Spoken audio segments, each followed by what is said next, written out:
Hello, everyone, and welcome back to the podcast. I'm your host, Ajoe21love, here with episode number 62 of Sports OE Topics. Got some good amount of news to go over podcast today. We got Jamal Adams going over his extension, the top 100 players of 2021, portion 40 to 11, and give predictions as to who I think will be in the top 10. Miguel Cabrera, he hit his 500th home run.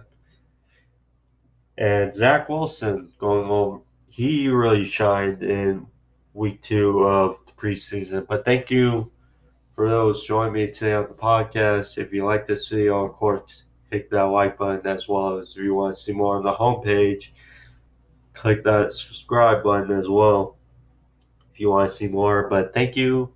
So starting off today, Jamal Adams, he got paid. So one of the best safeties in the NFL and one of the best defensive players in the NFL, bar none.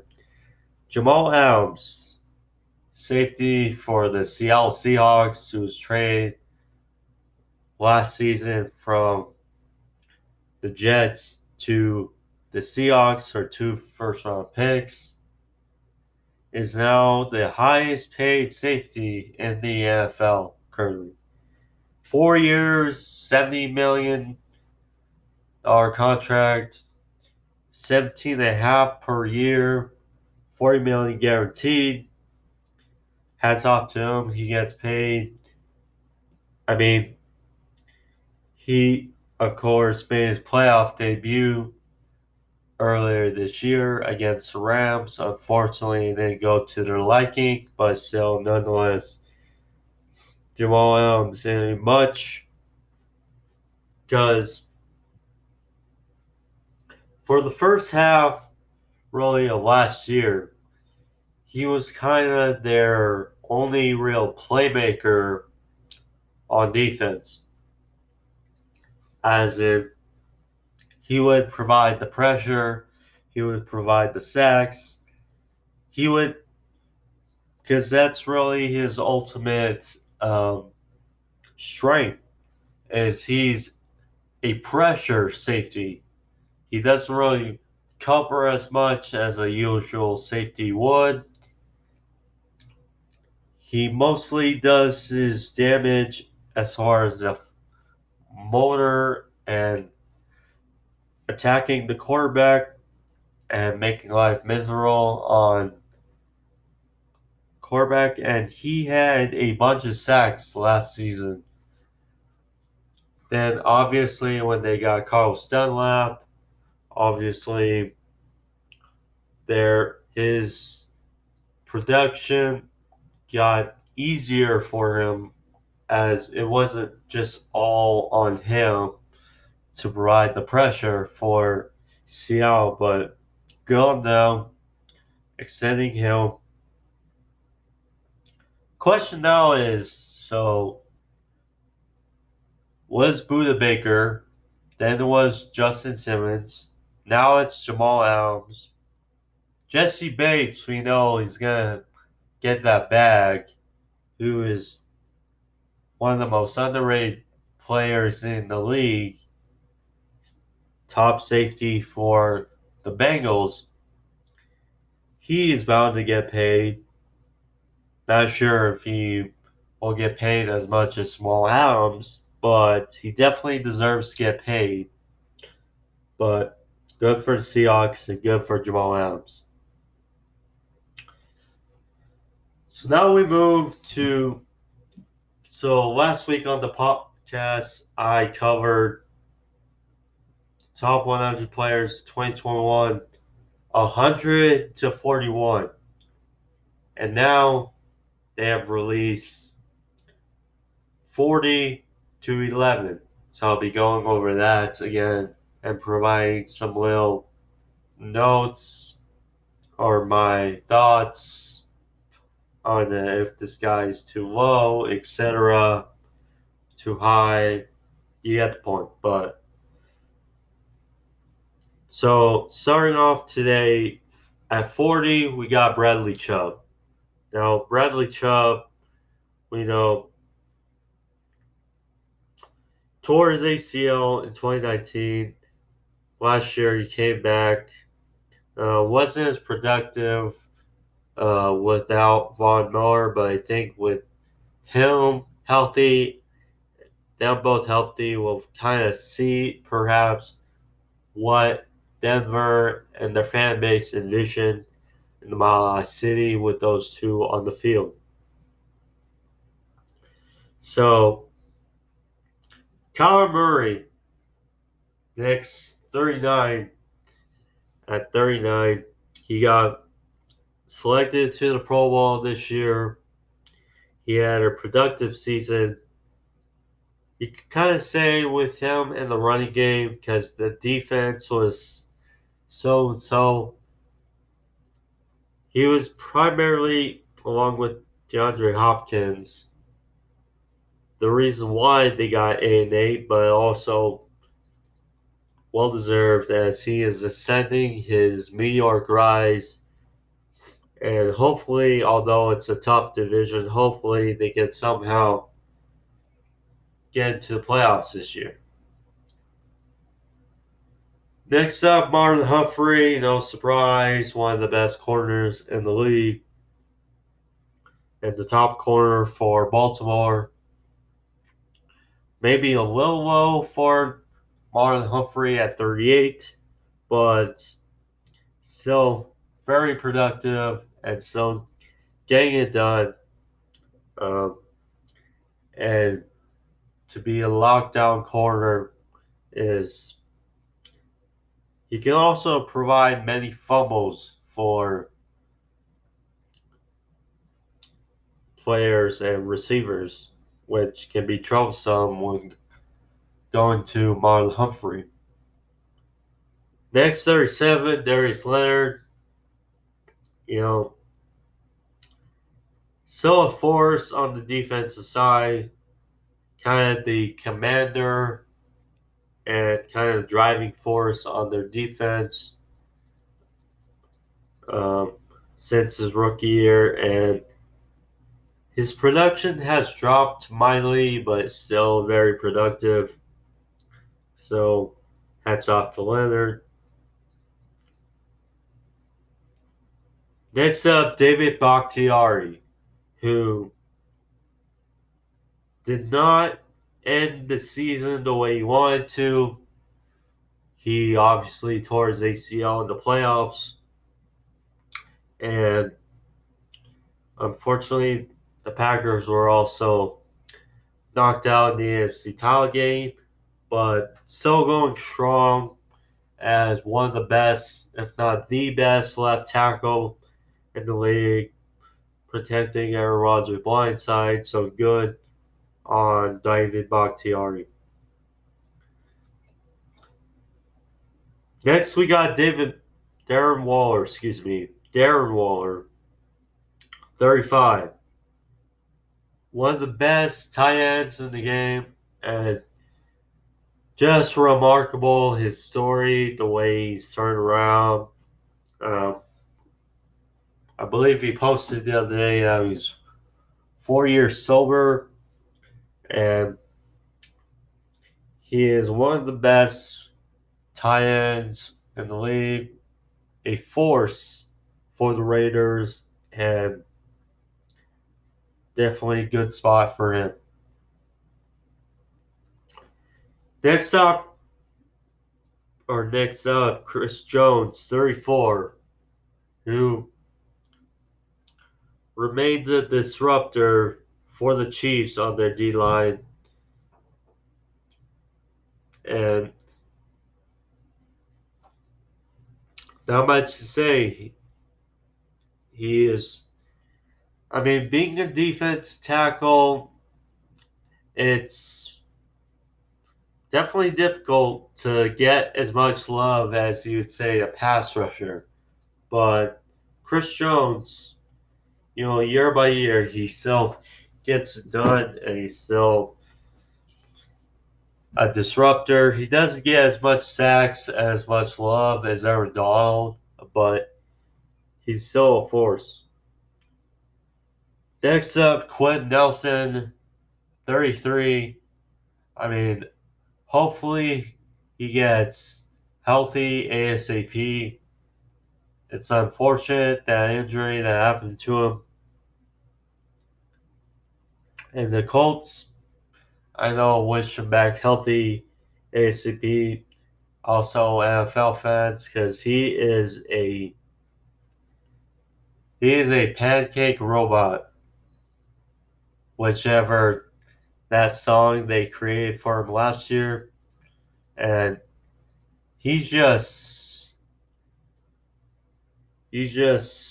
someone you don't want to mess with. And their O-line, just how it's changed ever since they drafted him in 2018 is really something. Next up, Joey Bosa. Joey Bosa, who, since his brother has come in the league, he's kind of flying under the radar. But as the other Bosa, but he is still very productive. He got double-digit sacks last year, and he's still one of the top in the league. And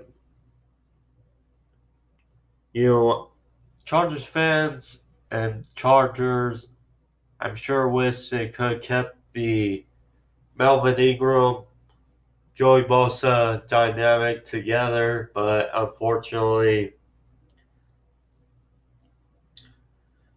they had to let Soman walk and Melvin Ingram out the door. But Joey Bosa is going to get paid sooner or later again. So good for him. Next up, a guy I just mentioned got paid.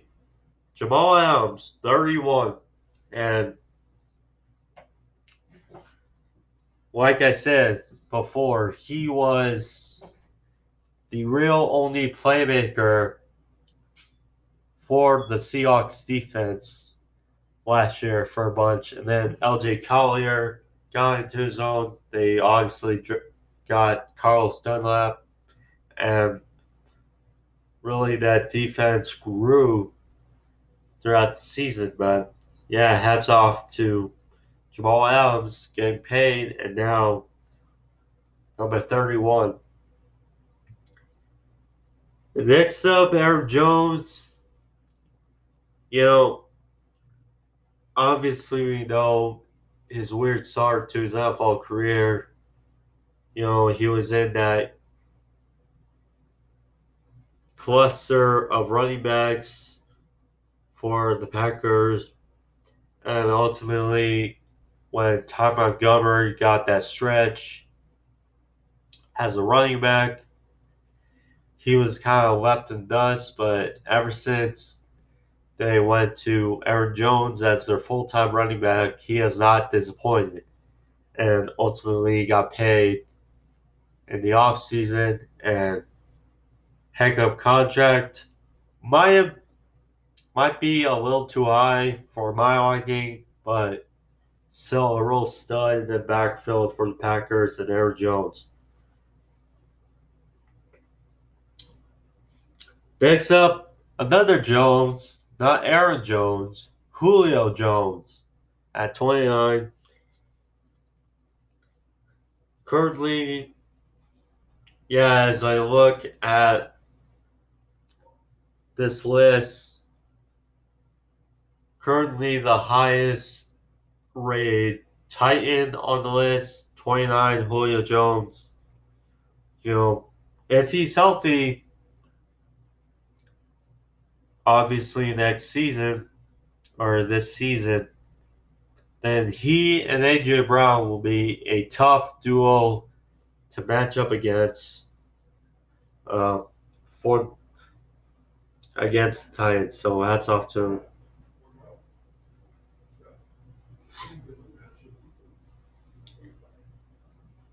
Next up, it's been a while since a Buccaneer has been on the list, but Devin White, who had a hell of a season last year and just grew in the playoffs, got better and better. He is kind of the general of that defense. He's the young but stud general for that really talented Buccaneer defense. And it's going to continue to be good for years to come.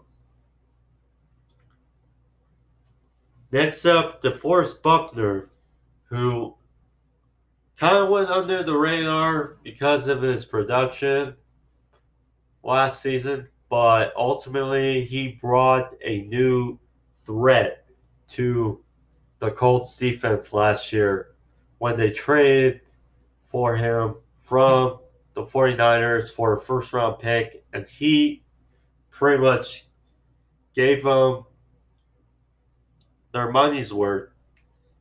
Not really so much in the production, but just overall what he brought to the defense and another more repertoire in that defense, especially the defensive front with Justin Houston, who's now in Baltimore, and Danico Autry, who's now in Tennessee. Next, we got Nick Chubb, number 26. Nick Chubb, who another guy who got paid nicely in the offseason. Nick Chubb, who is part of the best running back duo in the NFL, along with Kareem Hunt. He's a quiet running back, but he does a fierce amount of damage on the football field. And drafting him has really added dimensions and balance to that offense in Cleveland. And one of the many reasons why they're a top team and top contender in the AFC in the NFL. 25, Bobby Wagner, still going strong.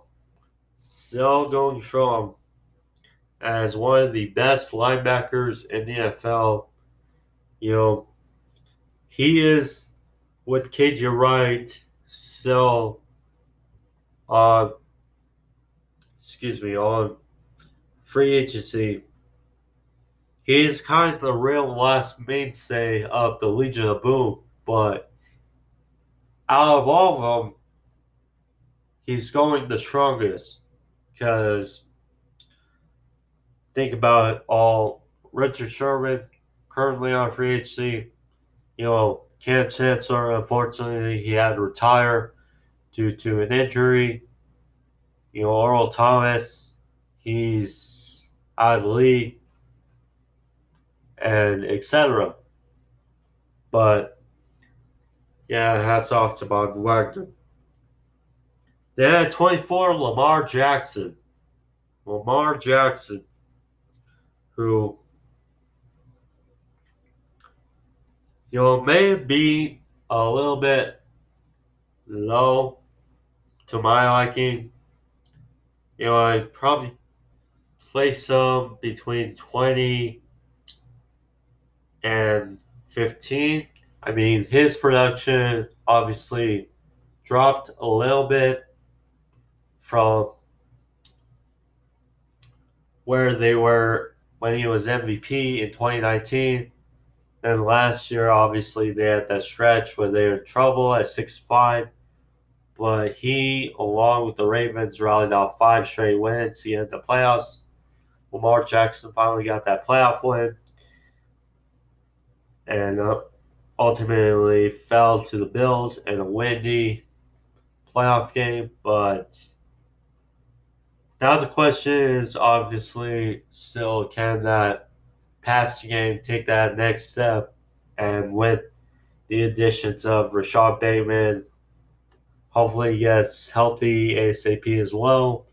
And Sammy Watkins, Marquise Brown's development. Hopefully we see that as far as the Baltimore fan base, hopefully for them, Lamar Jackson, his production improves. Next, 23, which I know may be controversial, Khalil Mack. I mean, he didn't really show in the production last season, but the disruption and the F the play up mentality from him was still there, and they weren't a great defense last year, but they were still a good defense in Chicago. He and Akeem Hicks were definitely the driving forces of that defense and why it was still one of the better defenses in the league. Next at 22, DK Metcalf. DK Metcalf. I mean, who won conversation when Kyle Murray had with Larry Fitzgerald. They showed months ago them talking about Julio Jones, saying, and Kyle Murray said he's a freak. Well, DK Metcalf is a freak as well. I mean, that play they'll continue to talk about is when Buda Baker picked off Russell Wilson and Metcalf ultimately chased him down to save a touchdown at a pick six. Ultimately, they lost the game, but that was definitely the play of the game and arguably the play of the year. But yeah, Metcalf, you know, he still needs to, I would say, add to his tree of production as far as routes. You know, he's not one of the best route runners as far as the wide receiver, but you can tell physically and his production is definitely there on the field for the Seahawks. And it'll continue to grow. Next, 21, Fred Warner, who is another top, arguably the best linebacker in the league. Fred Warner, who just continues to grow. He was quietly, his production and just his mentality, his leadership on the field for the 49ers is definitely heck of a way. And hopefully that defense stays more healthy than they did last year. Next up at 20, Dalvin Cook. Dalvin Cook still had another real productive season for the Vikings. We know how important he is to the offense. And not much to say. When you think about that 2017 running back class, it's really remarkable to think about. Just with him, Alvin Kamara, Christian McCaffrey, Leonard Fournette, and Joe Mixon. Those 5 running backs came out of the 2017 class, and it's remarkable to think about how that class will be thunk about as far as running backs are concerned. But Dalvin Cook, still maintains his status as one of the best running backs in the league. Number 19, Buda Baker, who I just mentioned a little bit ago, who was on the unfortunate end of that play, that run down by Metcalf in that first game against the Seahawks this year. But Buda Baker, once again, one of the top safeties in the league. He was obviously trumped as the highest paid safety in the league, but he's very quiet, but still gets it done. Next, 18, Desean Watson. You know,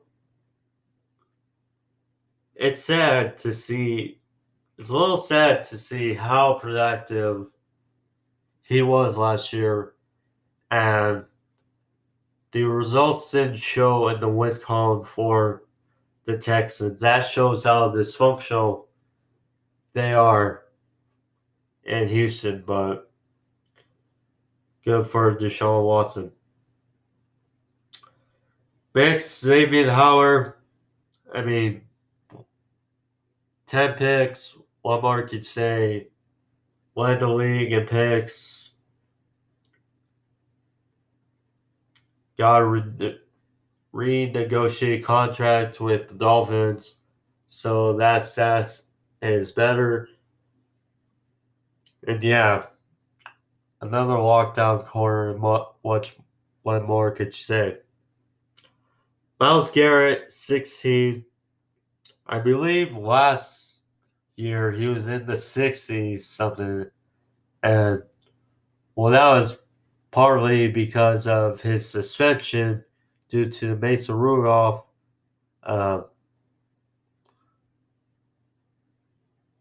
suspension, but he rebounded a lot last season and had one of the best seasons, and continues to be in the running for Defensive Player of the Year.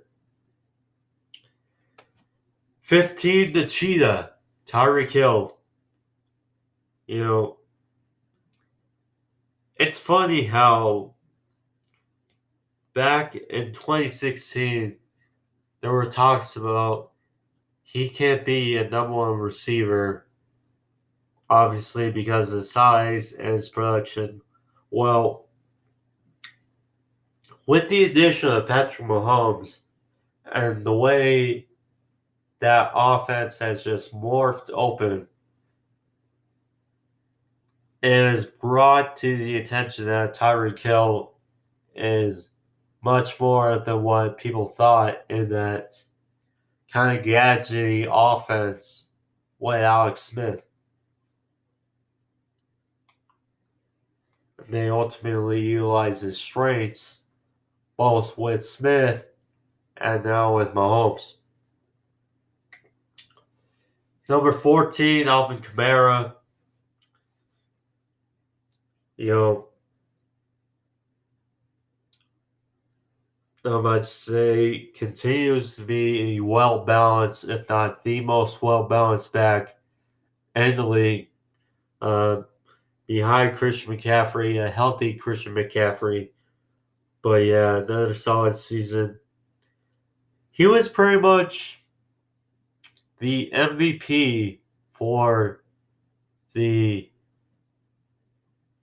Saints this season, with obviously Drew Brees' decline and Michael Thomas, he wasn't healthy, and the defense was still pretty good, but yeah, he was their MVP, and he continues to be who he is.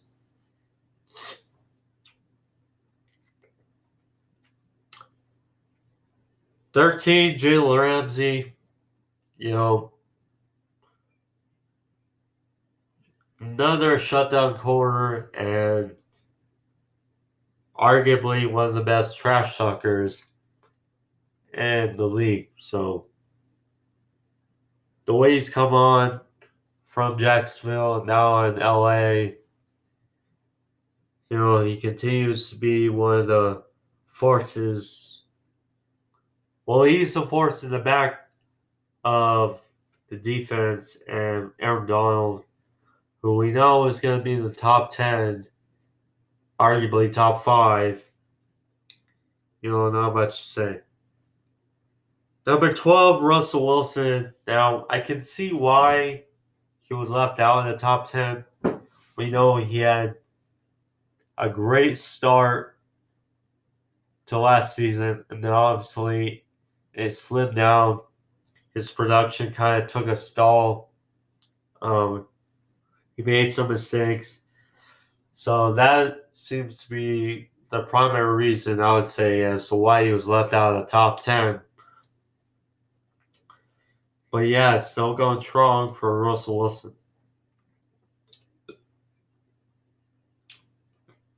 Then at number 11, just Stephon Diggs. Stephon Diggs, who had a great season.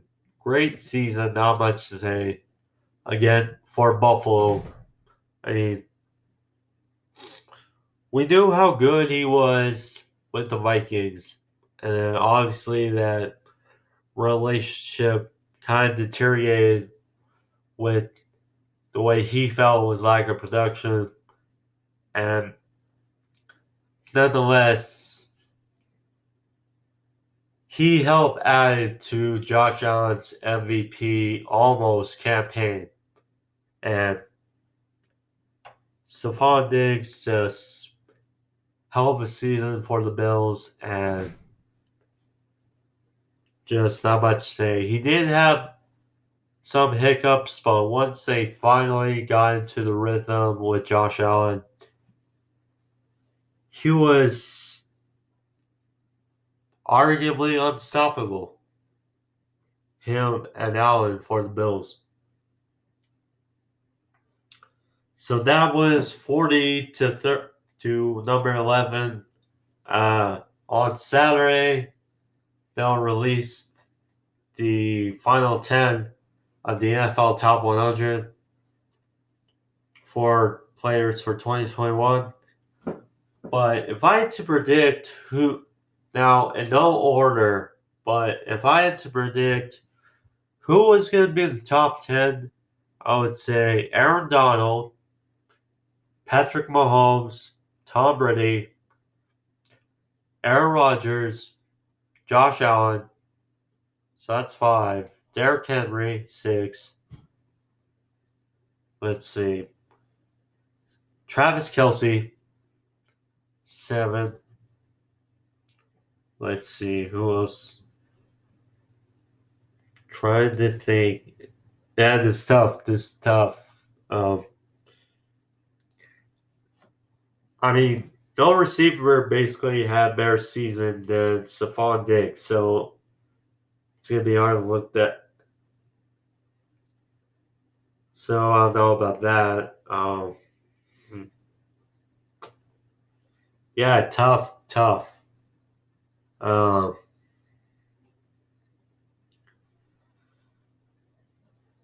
Yeah, it's tough, but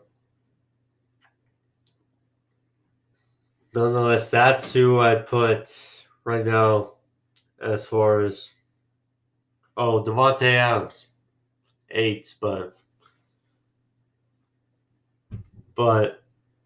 so that's 8, but nonetheless, you can kind of get the feeling of who will be in the top 10 of the NFL top 100 players this year, but that was 40 to 11. So steering from that to Miguel Cabrera. Hats off to him. He joins a league of 28. He hit his 500th home run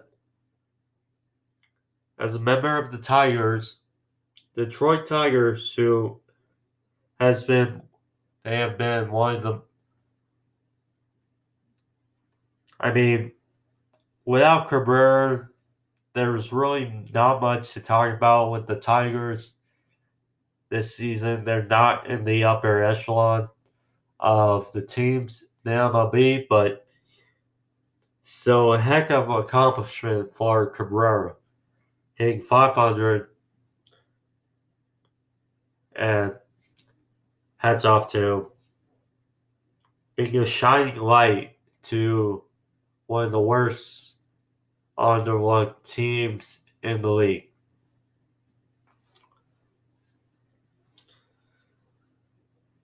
Then we talk about Zach Wilson. Zach Wilson.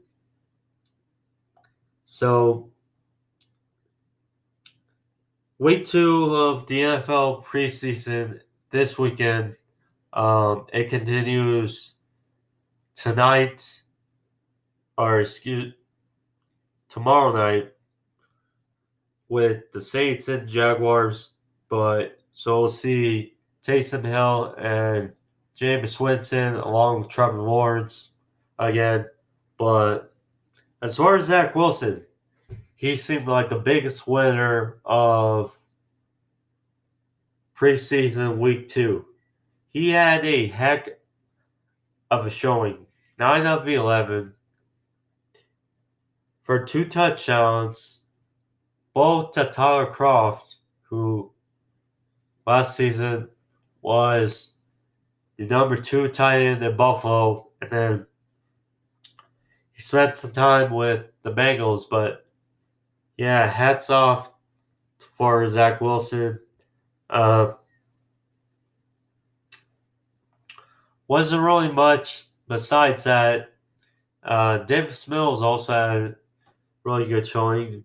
Kyle Trask, he had a quality showing, but unfortunately, the receivers he was throwing to didn't help him really.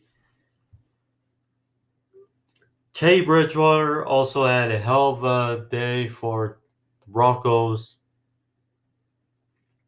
He won preseason week 2 as far as the judgment for the starting job in Denver. But yeah, hats off to all of them. And Zach Wilson, Zach Wilson,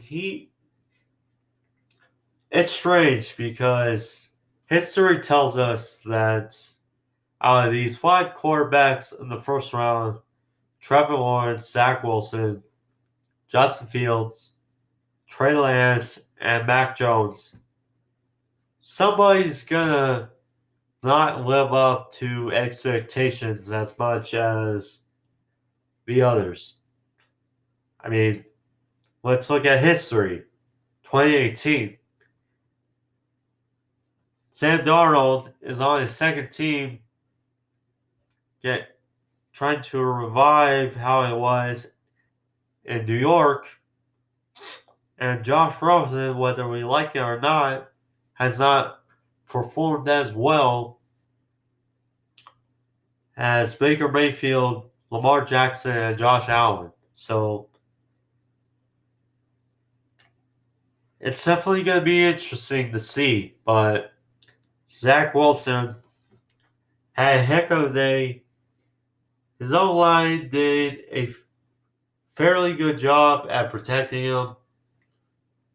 Now again, the starters compared to the backups, yes, that's going to play into a role, but still, get on the O-line, and he made a connection with Corey Davis, who also came over from the Titans in free agency. So that's good for their aspect. But yeah, those are my winners, I would say. Zach Wilson, Teddy Bridgewater. Kyle Trask was almost one, but yeah, those are my winners of week 2 of the preseason so far, because we got more to come tomorrow. But nonetheless, that's the episode for you guys. I hope you guys enjoyed it. I did too. Again, if you like this video, click that like button as well as the subscribe. If you want to see more on the homepage, thank you. I'll see you back later this week for AEW Dynamite, AEW Rampage reviews. So thank you. Be safe. Peace.